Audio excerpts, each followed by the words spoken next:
Hello, my name is Mercy Alexander, and I welcome you to another edition of the program, The Gallery. And our guest today is Mr. Linus Okorie.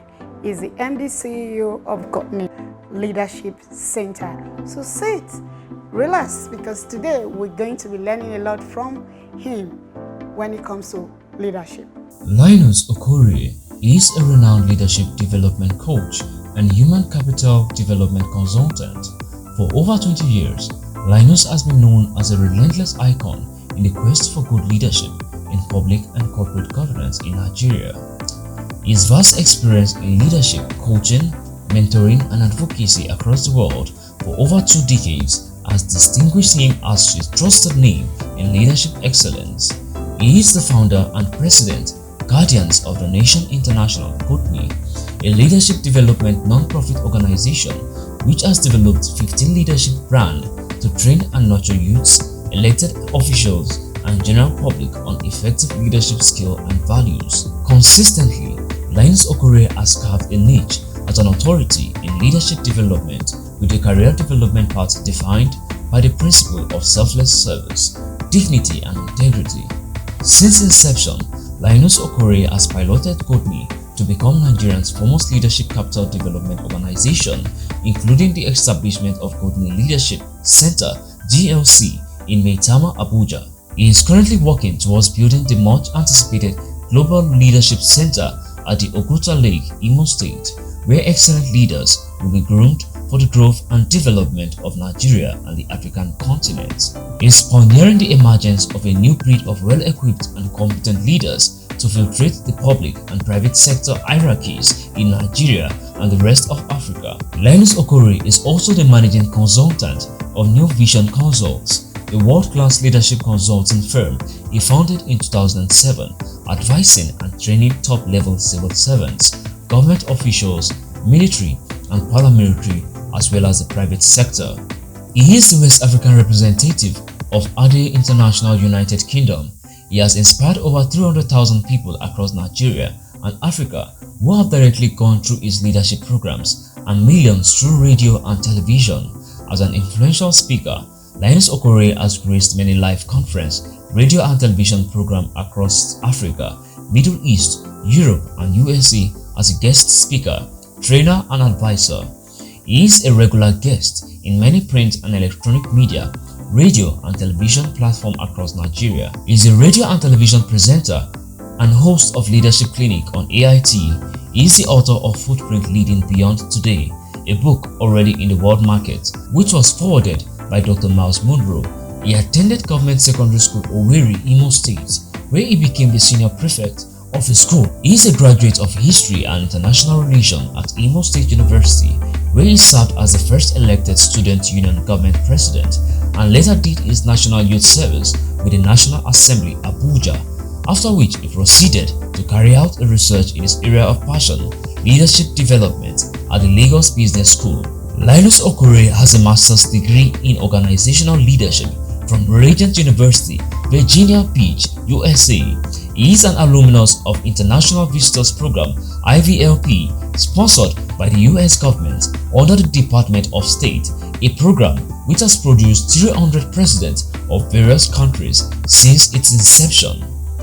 Linus Okorie is also an alumnus of the Executive Leaders Education Program at Harvard University's Kennedy School of Government, Boston, USA, with a certificate in the Act and Practice of Leadership Development. In recognition of his exceptional contribution to leadership development, he has recently bagged 2 honorary doctoral degree award and was inducted into the College of Fellows at the African Business School. He also recently received a doctoral honorary degree in Leadership Development Studies from Gregory University, Oturu, Abia State in Nigeria. He is a board member of Imo State University alumni and many others. Linus Okorie is a consummate leader of men, a man of honor, a nation builder, resource mobilizer, and a leading scholar in the growth and development of nation. He has received several local and international awards in recognition of his dynamic efforts in business leadership, development, community service, and good governance, advocacy such as the Best African Award by the US African magazine hosting Texas, FirstNet, International USA, and many more, Linus Okorie was the governorship candidate of the Young Progressive Party, Imo State of Nigeria. Linus hails from Umezike, Oku, Eboma in Ogota local government area of Imo State. He is married to Nkiru, with whom he has two daughters, Ebube Chukwu, Chimamaka, and a son, Chukwu Ebuka. So I welcome you on the gallery. Thank you for having us. It's been like forever trying to get you to be on this program. Now, so what are the most important attributes of a successful leader? First thing first is ability to envision. Leaders are visionary. When you find leaders who have a lot of vision, the capacity to always think about the future, they always think about, tomorrow.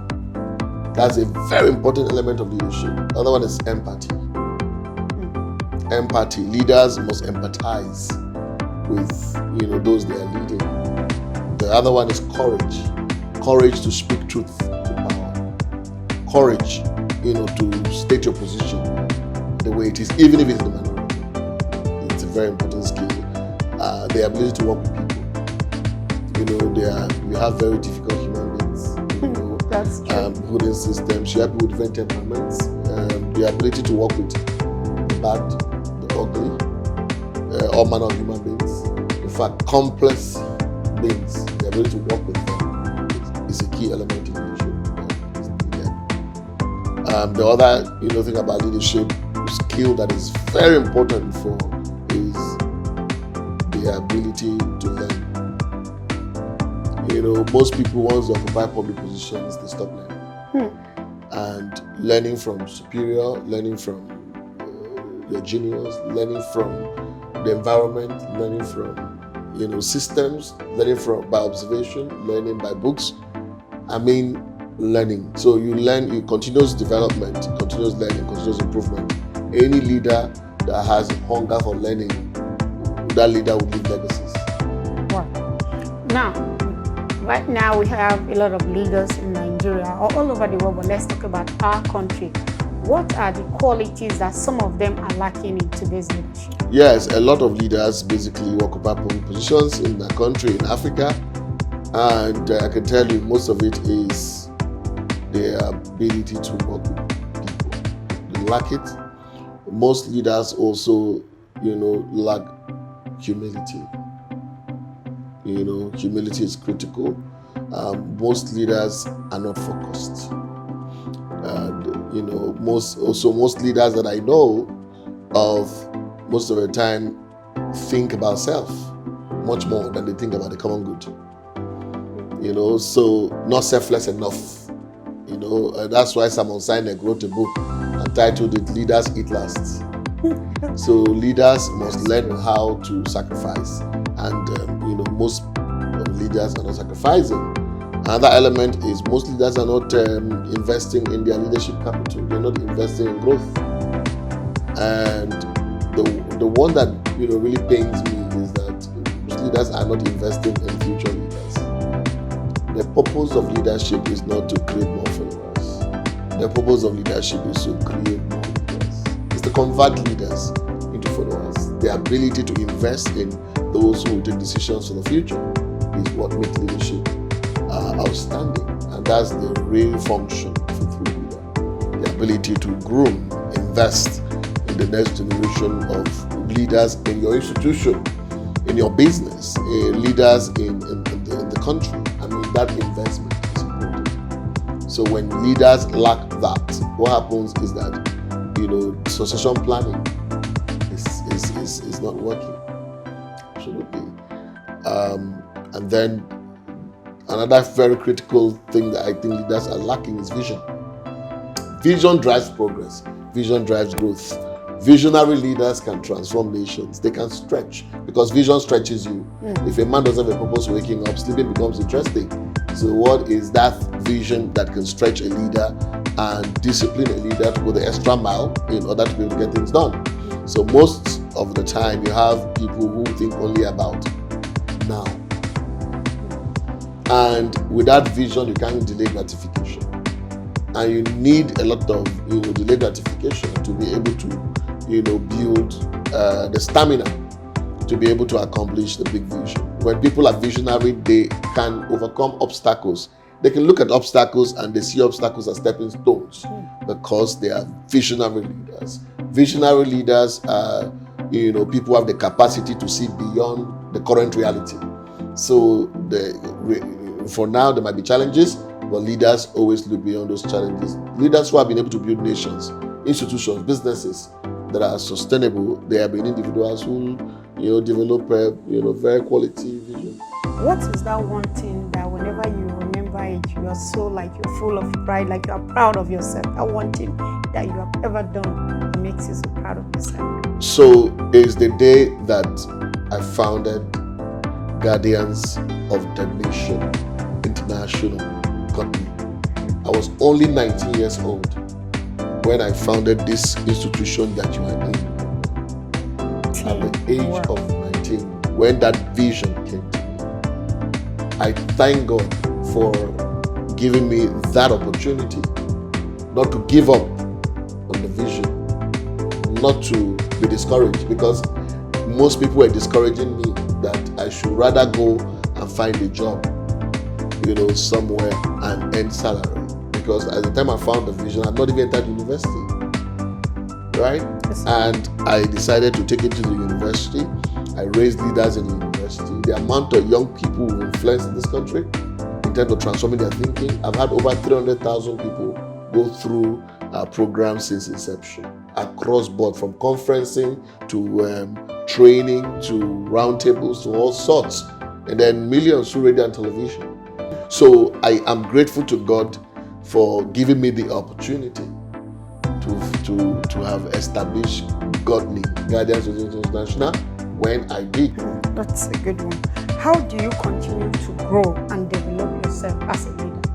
The interesting thing is that anybody who is listening to me today, you are a leader in whatever environment, whether leading your personal life or you're leading a group or a church or family, whatever group that you're leading, that you must remember that to lead, you must be up to date with global realities and global ideas and global best practices, because we live in a globalized world where you're no longer competing against yourselves in Nigeria. You're competing amongst the very best in the world. Distance is dead.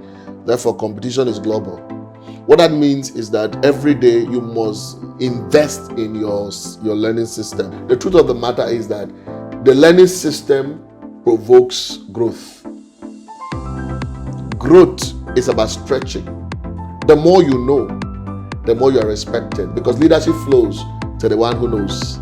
When you know it in the boardroom, you are the one who takes leadership. So that's why anybody who wants to lead and has not deepened his content or her content, has not continually added to his knowledge or her knowledge, after a while, this individual will not be able to provide sustainable leadership. Sustainability in leadership comes from knowledge, sustainable knowledge, and the right type of knowledge as well. So that's why growth responds to learning. And the learning system is critical, where you deliberately set up in your environment a learning system, which means I learn every day. I become a perpetual learner. When you become a perpetual learner, then you can bring value.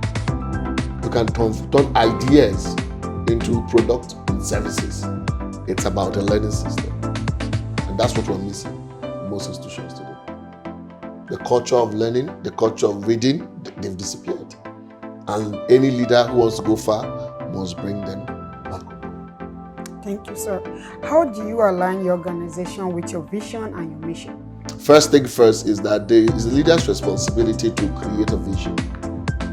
When the leader creates the vision, it is also the responsibility of the leader to clarify the vision and ensure that that vision is up to date.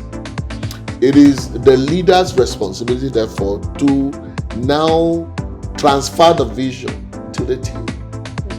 When vision is transferred to a group of people who work for you, who work with you, a team is built. And until the vision is transferred and the team understands the vision, there will not be effective execution. So once the team catches the vision and they are willing to follow, voluntary, because a great man, my mentor, Dr. Miles Monroe, defined leadership as the ability to inspire, motivate, drive a group of people towards a particular direction via inspiration, not intimidation or manipulation. At the heart of that definition is, first of all, 5 elements. Number 1 is there's a destination. That destination is the vision. The leader shows the vision. 2, the people catch the vision. So they follow willingly, excitedly. They are part of the execution process. They are also part of the sacrifice in ensuring that the vision comes through. And guess what?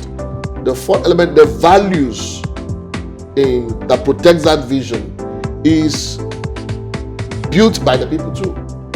So the people say, for us to achieve this vision, we must be honorable, we must be punctual, we must be. So the people, without anybody pushing them, the people, they do it willingly.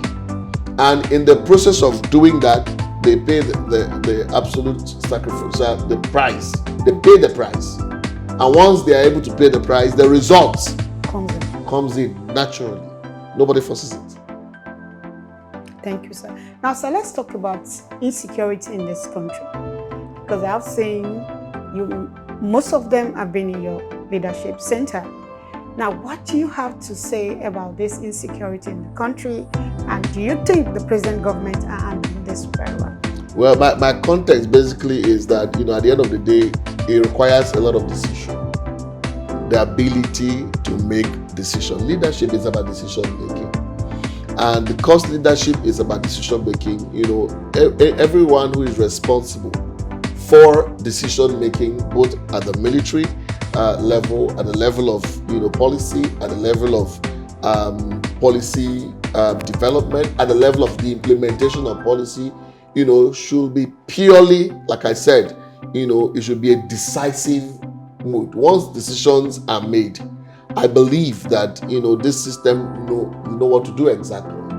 But implementing the decision is what is going to make the whole thing be solved in such a very outstanding way. The other element, also it's about prevention, which is the issues that we had to deal with, building an economic system that will provide opportunities for young people who have finished school to be able to earn a living wage.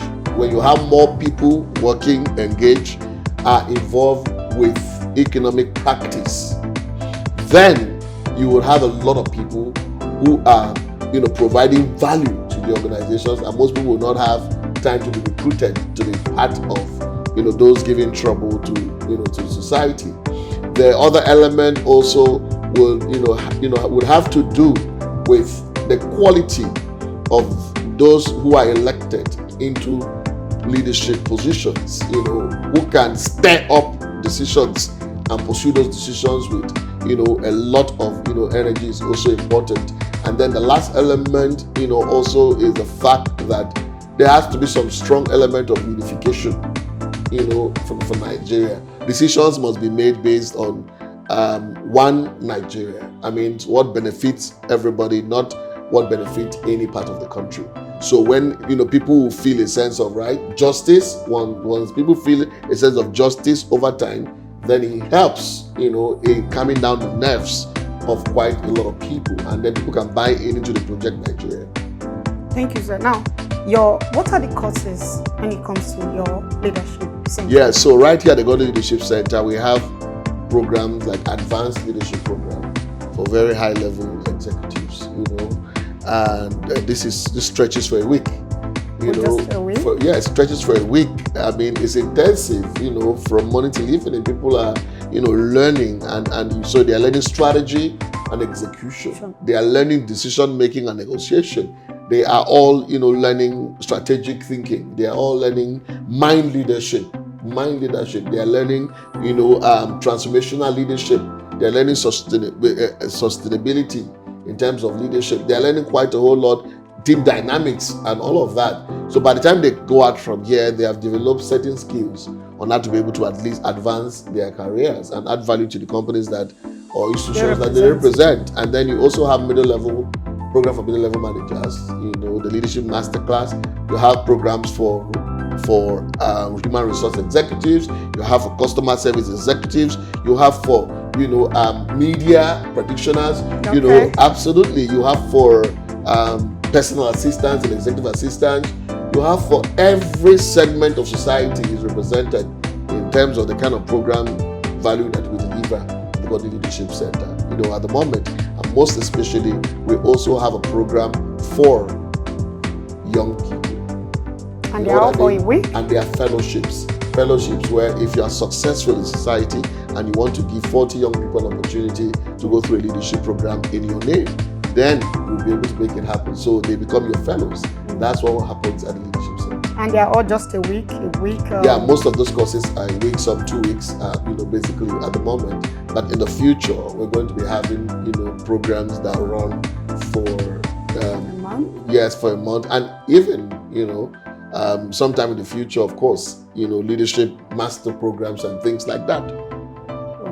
Thank you, sir. Now, sir, right now, you see youths, we don't want to sit down and read. And like what you said earlier, that it's important as a leader who wants to be successful, you need to read at least 3 hours a day.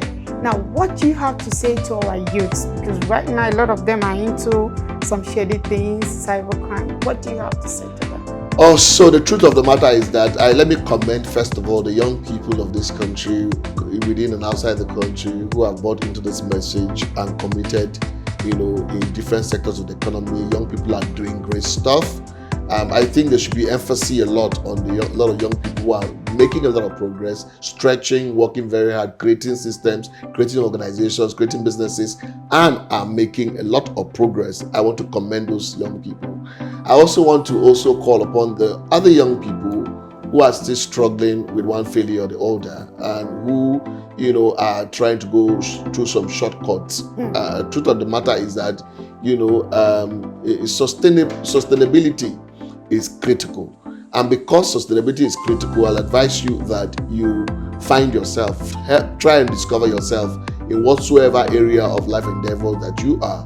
If you find yourself, then you will be able to grow yourself to become somebody of note, and then you can take learning very seriously. I literally would advise you, go the path of growth and progress, and society would appreciate you for your contribution. Thank you so much, sir. Thank you, my viewers. As you have heard from our guest today, you need to read at least 3 hours a day. I'm sure he's talking to me because I hardly read, and I think I've learned 1 or 2 things, and I hope you have learned 1 or 2 things like I did today. Bye and have a wonderful day. But don't forget to follow us on all our social media handles. I still remain your host, Mercy Alexander.